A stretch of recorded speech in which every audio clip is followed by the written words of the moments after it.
Welcome one and all, whether you're on Facebook, YouTube, or on Twitter Periscope, to our video question talk. And I'm going to be talking today about magical curses. I think it's something that you're going to find helpful. Please feel free as well, whatever platform you're on, to leave comments. And if you hear this properly, if there's anything that happens that's glitchy, I'm still in a phase of testing out this new software. So we're going to begin right away. You might want to get a pen and paper. That's up to you. Talk to you in a moment. You have tuned into the TDP Videocasts. Sometimes they say that truth is stranger than fiction. Come with us on a ride beneath the surface, plumbing the depths of the arcane. I'm Daniel, the host of the TDP Videocasts. Welcome. And welcome once again to the TDP Videocast. And of course, I'm talking about magical curses. So what am I talking about when I talk about magical curses? I'm not talking about people that, get upset about something and curse and swear. That's not what this is about. This is about actually hardcore using magic to bring and cause harm to people. Now, that's something that, of course, is not the primary goal and focus of what we're doing with magic, because of the fact that we have more important things to do most of the time. But sometimes this is something that needs to be worked out, and something seems to have. For those of you that are on YouTube, well, obviously you're not hearing me. We're going to get that worked out. Now, for curses, is there a time where it would be a good idea to curse somebody? When is it appropriate to lay a curse? Now, while I go into this, I don't want you to think for some reason that you have to take my particular code and make it your own. You need to work with what resonates with you, because your challenges are different than mine. And, you need to do something that's going to be of help to you. But one thing that I want you to throw into the trash can is this idea that, having to defend yourself or having to take aggressive action is somehow immoral or wrong. Okay? Realize that there is a natural order that exists within the entire multiverse of limitation, not just this planet, but everywhere. It's the same whether you're looking at the stars and the black holes and the comets, or if you're looking at the animals that live in nature among us, or us as human beings as well. All right?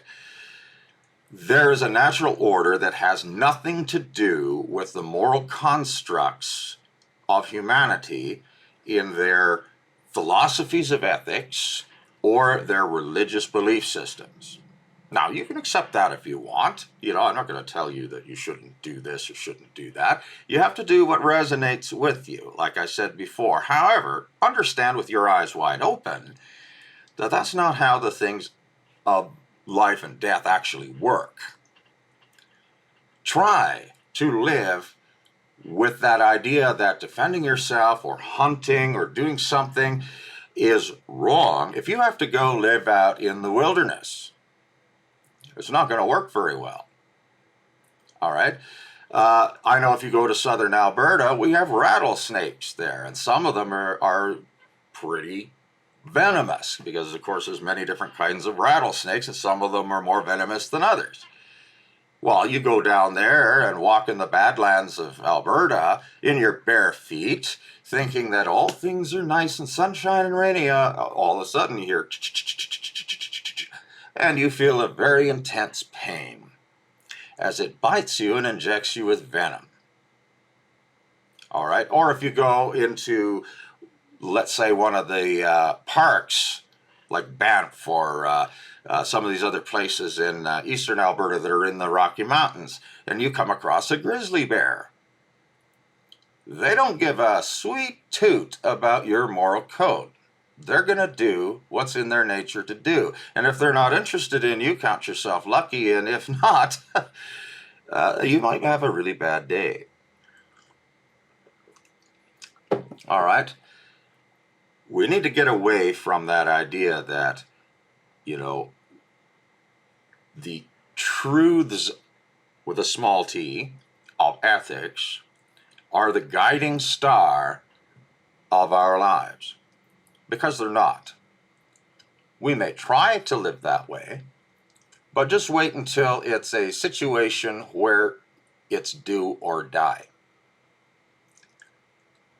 Very few people would hold on to a human-created standard. Not for long anyway, because they'd probably be dead. They may get remembered. They might have songs written about them if anybody else was alive, because who knows, maybe somebody was depending on them.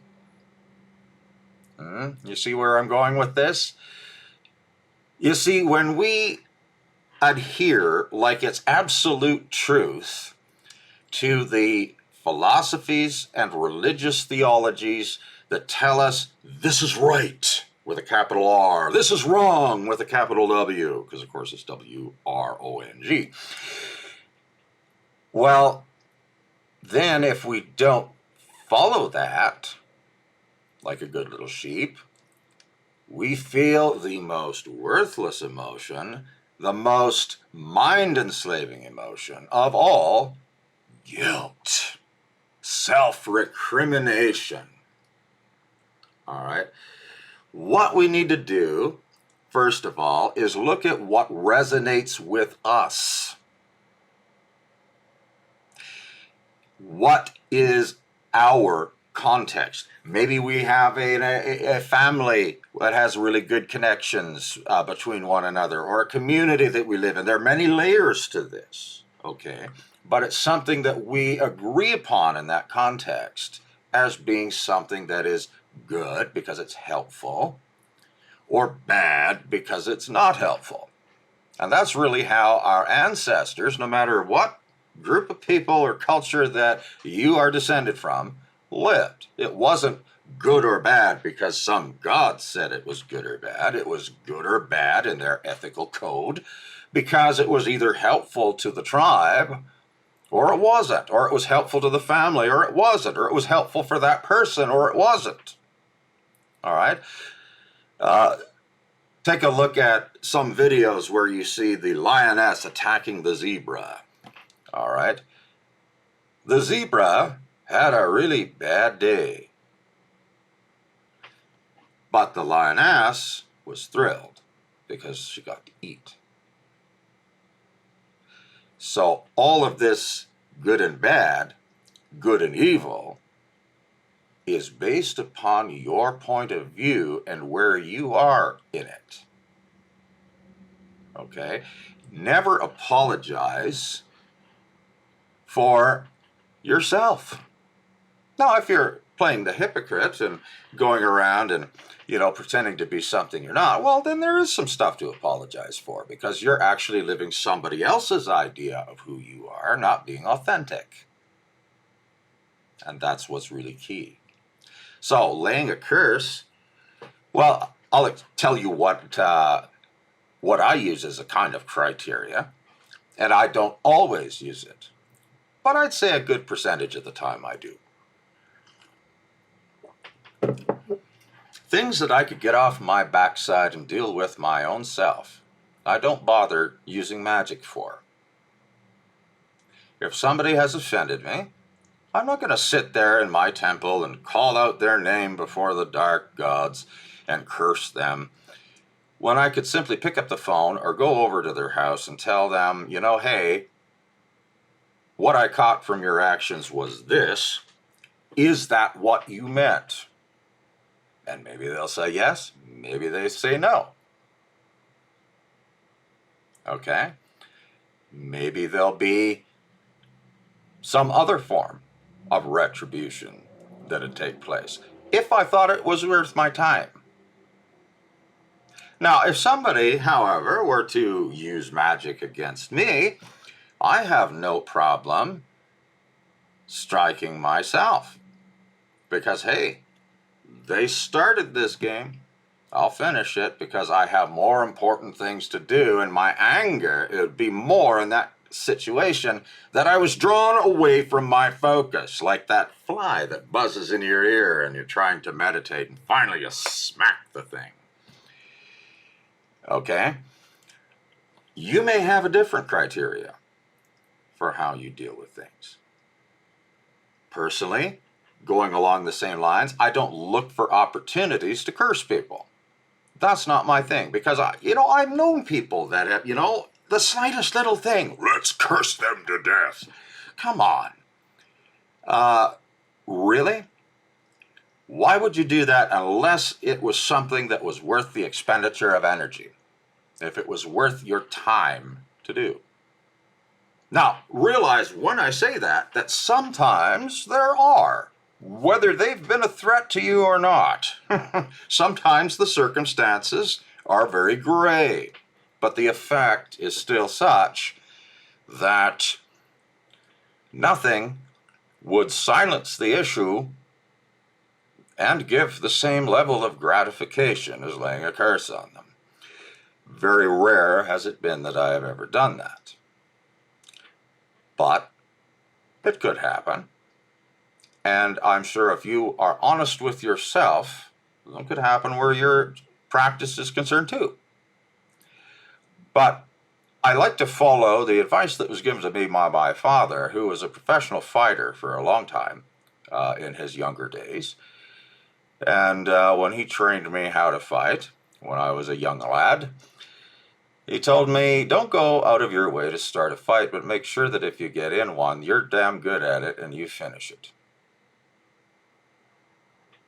Then people just leave you alone. And you know what? That works an awful lot better than sitting there going, oh, playing the victim card. Oh, somebody did something to me. No. Have an attitude of self-reliance. I see a comment here. I'm just going to increase my screen here. And yeah, that's very true. That's very true.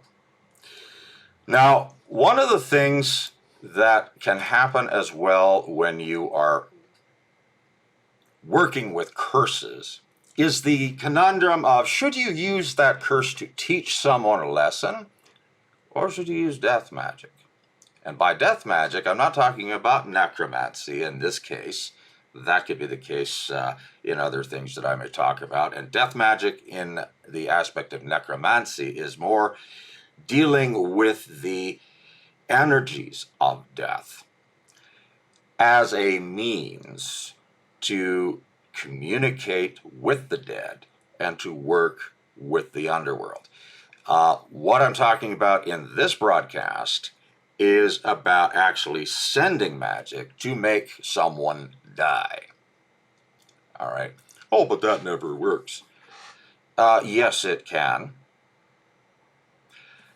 There's a reason why a lot of curses, death magic or otherwise, however, do not work, and I'm going to get into that in a moment. But one of the things that you need to do when you're working in death magic or any type of curse is make sure that you feel in yourself that it is necessary. Being petty is not the answer. And that's something that I believe very strongly. If you are working in magic and are not sure of your intent, then what you're going to end up doing is a great big zero. Magic has to have that strong intent and that sense that what you're doing in this instance, as I'm going to explain in a moment, is the action that you feel the strongest about taking. And this leads into the point where I was going to explain, and I am going to explain, why some curses, a lot of them actually, and death magic too, often seem not to work. If your intent in hostile magic is not pure, and I don't mean religiously, I mean without self-recrimination, you're going to neutralize your own work. Well, what do you mean? You may enact a curse and yet think in some part of your mind that you deserved what that person did to you, whether it be magical or otherwise. If that is the case, your intent is not pure. It's not going to jive. Or if it does, it'll be very, very restricted. In order for a curse to find its mark, there must be no doubt in your mind that this is what you want to commit to doing. And the price doesn't matter. And you know what I think about karma. All right, I've got an episode on there. Why do some people believe in it? Okay, I suggest you watch that. But if you are going to curse somebody, or something, it doesn't have to be a person, it could be a thing, it could be an organization, you need to have no doubt. Now, how do you get into that state of mind? Well, in the same way that you would do an evocation. When you are doing an evocation, whether you believe that spirits are objectively real or whether they are only part of the subconscious mind, perhaps collectively or even individually, you need to suspend that in your belief for the duration of the time of your ritual. Otherwise, it's like having a divided mind. It's not going to bring forth the results that you want. And how do you do that? You deliberately, through meditation and through your speech, work yourself into an emotional state that is intense enough to completely obliterate any self-doubt. Any self-doubt. And yes, I managed to get a chat screen open where I can actually read all of your messages, because I was trying to read it off my own screen here because it shows up there and my eyes aren't that good. So I see that. It's awesome. I hope that this is being a help to you. So whether you're being involved in a curse or an evocation or invocation, you need to have that pure focus or forget about it. All right? The other thing is, do not worry about all of these different people that say that, you know, Saturn has to be in the right alignment for this to happen. If you believe it does, then wait until the planet Saturn is aligned there, because you have that self-doubt if it's not there. But if you take a look at the Magic of Abramelin the Mage, he makes a very interesting statement. All right. He said, "Since when does the lower command the higher? The sorcerer or the magician moves from the creative world," it's also the destructive world, by the way, "which is beyond the astral plane.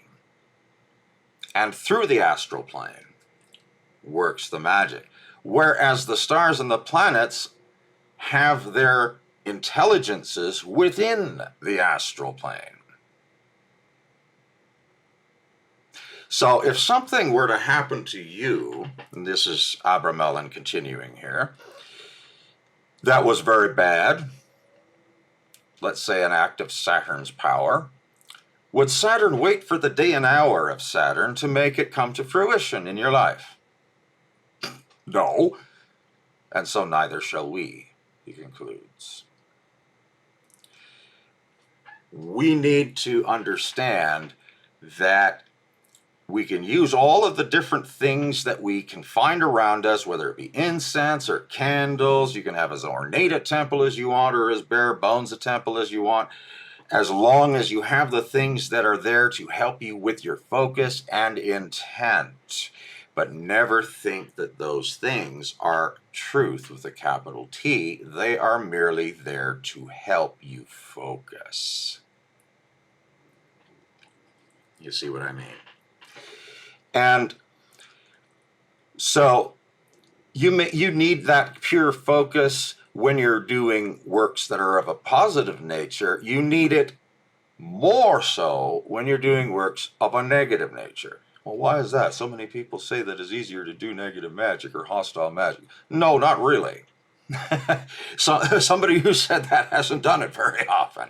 Okay? The thing is you need that because you've got to get rid of that self-doubt, that impurity in your focus that wants to turn something back on you. Because you do that to yourself. That's not the lords of karma or Saturn or any of the other intelligences out there that people like to blame. It is we ourselves that cause those types of things to happen in our lives because we have felt deserving of it. So keep the focus pure, and you'll find that success works a lot better. But don't be petty about it. Why do I say that so many times? Because if you're petty about it, if you're actually using magic to do something where you could pick up the phone, or you could get off your butt and go over there and do it yourself, then you are going to have 10 times the battle to get yourself out of the self-recriminating mindset. That is what I've been telling you for the last 10 minutes you need to avoid to have success in cursing and magic of that nature. When you are able to feel, and this is important, feel it in your spirit, mind, and body, that what you are doing, you are totally on board with. If you don't feel that, you're going to have issues with it coming to fruition. And be careful when you're doing this, too. If you have that sense, but it is not something that you would want to do outside of the moment. Okay? I did something once. And this is something I share with you from my own personal life that I do regret to this day. I used to drive for the Edmonton Transit System. And I used to do night runs, and I drove through some of the most dangerous parts of the city. And I had this young lad. Basically, he was such a jerk. And he threatened me on the bus. And I mean not just, oh, I don't like you. No, I want to beat the crap out of you. I'm going to drag you up from behind that seat.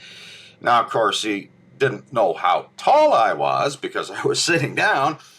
But, he was doing this. And all I was trying to do was do my job. And I was so incensed. And I was so mad. When I fumed for the rest of my shift. And when I got home, I got into my apartment, sat down. I was a pretty heavy smoker then, too. And I started to doodle. Because I was still mad. I wouldn't let this go. That was immaturity on my part because it was something that was silly. It was petty. Okay? Stuff like that happens. But I doodled this and I christened my little drawing in this person's name because they'd been stupid enough to tell me who they were. I set fire to it and threw it in my ashtray. I wasn't at a temple. I wasn't doing a ritual. But yet I was. And I said, as this burns, so you die. And I went to bed.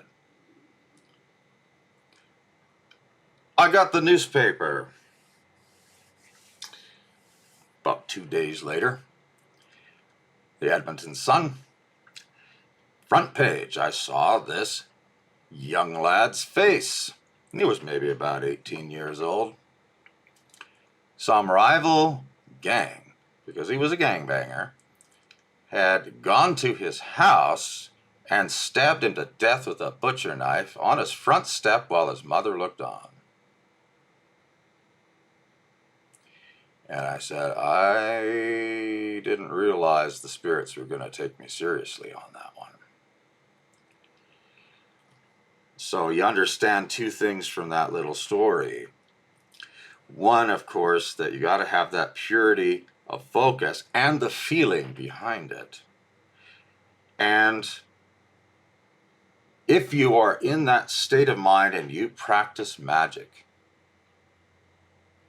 the ritual is a formality to get you into the state of consciousness to be able to do magic. If you're already there, the ritual is unnecessary. And at that point, watch what you bloody say. So these are things that you need to bear in mind. And make sure that with whatever philosophy of ethics you choose for yourself, that you are 100% on board and really believe that that person deserves it, or that organization deserves it. Or you're going to end up being like what Poke Runyon once said, using magic to harm people without that focus. It's like being inside of a phone booth. If you remember what those were like, calling up your enemy on the phone, pulling the pin on a grenade. Your enemy hears the explosion, but it's you that got blown up. Because, of course, if you're not 100% on board, then you have a part of you that thinks that you deserve it. And this is all part of the interplay between the conscious and subconscious mind. And, realize as well that most magical practitioners, whether they consider themselves left-hand path or right-hand path, and yes, you'd better believe it, people on the right-hand path lay curses, and sometimes more liberally than the people I've seen on the left-hand path. Okay? Usually between themselves. Or if you're like me and you don't really identify with that because you believe in the transcendence of dualism.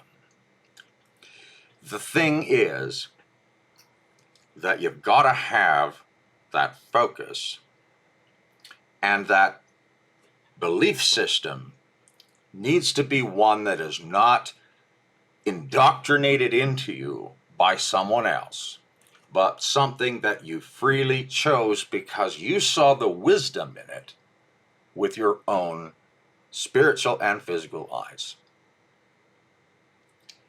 Okay? We are not on this type of path sheep. We are not waiting for a shepherd to herd us in some direction. We are not here to be protected by a sheepdog because a bear or a lion is coming at us. We need to be the serpents, even as Apophis, dreaded and feared, and yet at the same time be balanced in that those who we know are worthy of it get our help and our friendship. Because creation and destruction must work together. Otherwise, creation by itself is weakness. Destruction by itself is a barren mind. But when you have them together, yes, there may be times when the fire burns the forest down, but that lets all of the new sprouts grow up. A friend of mine was telling me, too, that there is a type of coniferous tree that actually will not reproduce unless it burns in a fire. That's interesting, isn't it? It's that fire, the act of that destruction, that brings about the possibility for all of those pine cones to become the seeds of new trees. So I hope with what I've talked about here, it is a help to you. If this has not gone forward on the YouTube channel, I apologize for that. This has to do with Restream, and I'm going to be talking to them about this. I will be getting an uploaded version to it, to the YouTube channel, if it hasn't gone through, and people there will be able to see this as well. I am Daniel, the host of the TDP Videocasts. I appreciate you being here. I hope that you have had a good Labor Day weekend. And we are going to have a main broadcast coming up very soon that I know is going to be a great help to you, and some discussions coming up soon too. Thank you for all the comments as well. I see them here, and it's awesome to see people here. Hail to you. Until next time.